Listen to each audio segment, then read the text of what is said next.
As Trump meets Xi, has Mojtaba issued an ultimate dare by ordering Iran to hijack a ship, raising the stakes in a dangerous maritime contest?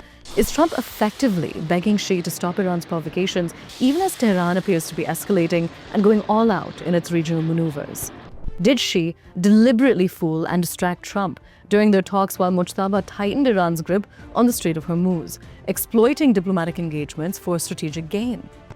Iran reportedly seized a ship near the UAE after revelations about the Arab nation's covert actions became public, adding a new flashpoint to an already volatile situation.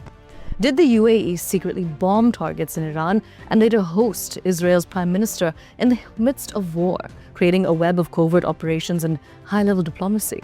My name is Aisha Varma. Let's take a look at more details in this report. Iran seized a ship in waters near the UAE port of Fujairah, according to a Reuters report published on May 14th that described the incident and its immediate aftermath. The report said unauthorized personnel boarded the vessel and then steered it towards Iranian waters, an action that raised urgent questions about maritime security in the region. Beyond this incident, an Indian-flagged cargo vessel sank on May 13th off of the Omani coast, adding another maritime emergency to an already tense stretch of sea lanes. India strongly condemned the attack and said all 14 crew members were rescued by Omani authorities, stressing relief that there were no fatalities amid the chaos. The latest ship hijacking occurred while the U.S. president was on a trip to China, a visit to an Iranian ally that complicated diplomatic efforts to de-escalate the crisis. Trump said he was losing patience with Iran after his talks with China's president, reflecting a public frustration even as high-level diplomacy continued behind closed doors. Donald Trump and Xi Jinping held a historic summit in Beijing on May 14th and 15th, a two-day meeting that drew intense global scrutiny because of the wider regional fallout. The White House said Trump and Xi agreed on the need to keep the Strait of Hormuz open, an acknowledgement of the strait's central role in global commerce and energy flows. Both Iran and the U.S. have effectively imposed blockades on the Hormuz Strait in recent weeks to curb each other's shipping, a dangerous tit-for-tat that has paralyzed normal passage through the waterway. The partial closure of Hormuz has caused unprecedented disruption to global energy supplies, amplifying fears of extended shortages and volatile markets worldwide. Significantly, China is one of Iran's closest allies and remains the main buyer of Iranian oil, a relationship that has given Tehran critical economic and diplomatic backing amid international pressure. Meanwhile, Iran's foreign ministry posted a cryptic message on social media, a terse public signal that many observers read as aimed at exposing hidden collaborators or warning rivals. Ismail Baghai wrote online, "He who betrays in secret will be exposed in public," a pointed statement that fueled speculation about leaks, covert ties, and recent disclosures in the region. Baghai's post came as reports circulated that Israel's prime minister had made a secret visit to the UAE during the war, a development that, if true, would underscore the depth of behind-the-scenes coordination.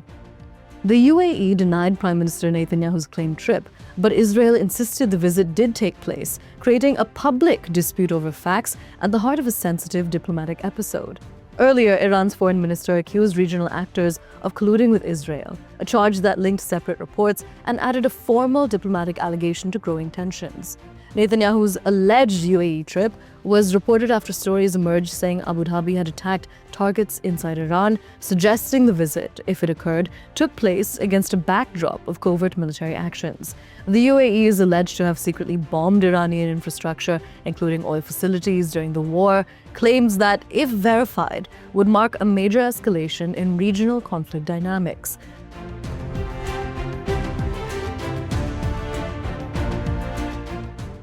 Donald Trump has signaled that Washington's military campaign against Iran may not be over yet. In a Truth Social post, Trump described the U.S. operation as the military decimation of Iran and added the words, "to be continued." Trump made the remarks from Beijing just hours before beginning a second day of high-stakes talks with the Chinese president, Xi Jinping. Donald Trump said, and I quote, "When President Xi very elegantly referred to the United States as perhaps being a declining nation, he was referring to the tremendous damage we suffered during the 4 years of sleepy Joe Biden and the Biden administration. And on that score, he was 100% correct. Our country suffered immeasurably with open borders, high taxes, transgender for everybody, men in women's sports, DEI, horrible trade deals, rampant crime, and so much more. President Xi was not referring to the incredible rise that the United States has displayed to the world during the 16 spectacular months of the Trump administration, which includes all-time high stock markets and 401ks, military victory and thriving relationship in Venezuela, the military decimation of Iran, the strongest military on earth by far, economic powerhouse again with a record $18 trillion being invested into the United States by others, best U.S. job market in history, with more people working in the United States right now than ever before, ending country, destroying DEI, and so many other things that it would be impossible to readily list. In fact, President Xi congratulated me on so many tremendous successes in such a short period of time. 2 years ago, we were in fact a nation in decline. On that, I fully agree with President Xi. But now the United States is the hottest nation anywhere in the world, and hopefully our relationship with China will be stronger and better than ever before." Unquote. Trump made the remarks while highlighting what he called his administration's major foreign policy successes during the China visit. The comments came just days after Trump warned that the Iran ceasefire was on life support. This even as Vice President J.D. Vance said Washington was still pursuing diplomatic progress with Tehran. At the center of the negotiations remained Trump's long-standing red line that Iran must never obtain nuclear weapons. Meanwhile, debate over Trump's war powers intensified in Washington as lawmakers pushed to curb further military escalation. The Republican-led U.S. Senate rejected a Democratic-backed resolution seeking to halt hostilities against Iran. The Senate vote followed criticism that the White House was bypassing Congress while expanding military operations in the region. Trump had earlier informed Congress that hostilities against Iran had been terminated. Critics argued the move was aimed at resetting the legal clock under the War Powers Resolution framework.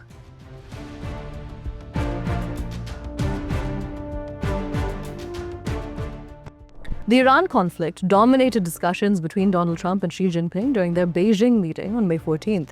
China remains Iran's largest oil customer and has continued importing discounted Iranian crude despite U.S. sanctions. Chinese teapot refineries have reportedly continued processing sanctioned Iranian oil into fuel and petrochemicals. Meanwhile, Trump claimed Chinese President Xi Jinping agreed not to supply military equipment to Iran. Speaking to Fox News, Trump said Xi told him China was not going to give military equipment to Tehran. Trump also said that Xi expressed interest in helping reopen and stabilize the Strait of Hormuz. According to the White House, both leaders opposed efforts to militarize the strategic waterway or impose tolls on passage through the strait.